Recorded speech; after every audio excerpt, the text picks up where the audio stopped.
Chapter number 16 audit. Sir 2 section केवल ध्यान से सुनना। Section number 65 audit by the tax authority. अगर कमिश्नर या ऑथराइज ऑफिसर, कमिश्नर जिसको ऑथराइज करेगा, वो लोग क्या कर सकते हैं, आपके रजिस्टर्ड प्लेस पे आ सकते हैं सर ऑडिट करने के लिए।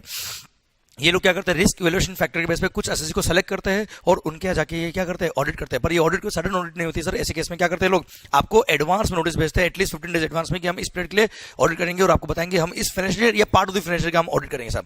क्लियर। अब ये ऑडिट करने अगर आया तो आपको कॉपरेट करना पड़ेगा, इन्फॉर्मेशन डॉक्यूमेंट रिकॉर्ड प्रोवाइड करना पड़ेंगे, एक्सप्लेनेशन देना पड़ेगा, सिस्टम अवेलेबल करवाना पड़ेगा।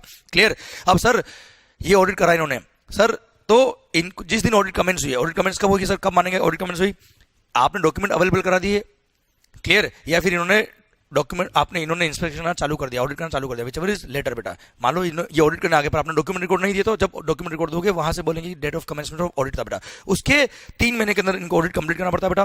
प्लस कमीशन चाहे तो 6 महीने का टाइम डिपार्टमेंट को और दे सकता है ऑडिट करने के लिए बेटा।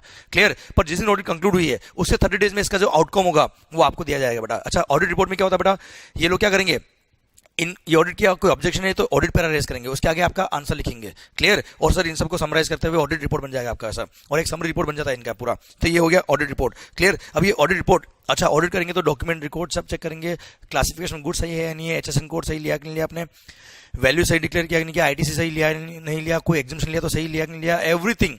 क्लियर।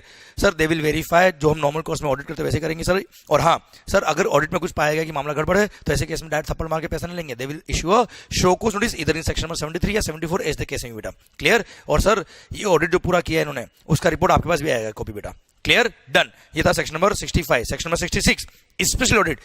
असिस्टेंट कमिश्नर या उसके अबव रैंक वाले ऑफिसर को लगता है कि आपने जो वैल्यू डिक्लेयर किया है, आपका नेचर ऑफ बिजनेस का कॉम्प्लेक्सिटी इतना है साहब कि आपने जो वैल्यू डिक्लेयर किया वहां मामला उसको गड़बड़ लगता है बेटा, सही नहीं है, या जो आपने आईटीसी लिया उसको लगता है कि एक्सेस लिया, गलत लिया, तो ऐसे केस में after taking permission from the commissioner वो आपको एक स्पेशल ऑडिट का ऑर्डर दे सकता है और ये आपको ऑडिट करानी पड़ेगी इररेस्पेक्टिव ऑफ फैक्ट कि अदर एक्ट में आपकी ऑडिट होती है या नहीं होती है। और ये ऑडिट करने कौन आएगा, कॉस्ट अकाउंटेंट या chartered accountant which is nominated by the commissioner. और सर इसकी ऑडिट फीस भी कौन फिक्स करता है, कमिश्नर फिक्स करता है, उसके एक्सपेंसेस कमिश्नर फिक्स करता है और वही फाइनल होता है बेटा, और ये डिपार्टमेंट ही खर्चा बोन करता है ऑडिट का। क्लियर। अब वो ऑडिट करने अगर डिपार्टमेंट का ऑफिसर CA आया है तो ऐसे केस में आपको कॉपरेट करना पड़ेगा, इन्फॉर्मेशन डॉक्यूमेंट प्रोवाइड करनी पड़ेगी सर, इसको सर सिस्टम देना पड़ेगा, जो नॉर्मल कोर्स में ऑडिट में आपको कॉपरेट करना पड़ता है वो करना पड़ेगा, इन्फॉर्मेशन डॉक्यूमेंट देने पड़ेंगे सर, और उस CA या कॉस्ट अकाउंट को ये ऑडिट कंप्लीट करना पड़ेगा विद इन 90 डेज। और अगर लेट हो गया तो सर ऐसे केस में वो असिस्टेंट कमिश्नर उसको फर्दर 90 डेज का टाइम और दे सकता है, 90 दिन प्लस 90 दिन का टाइम हो जाएगा।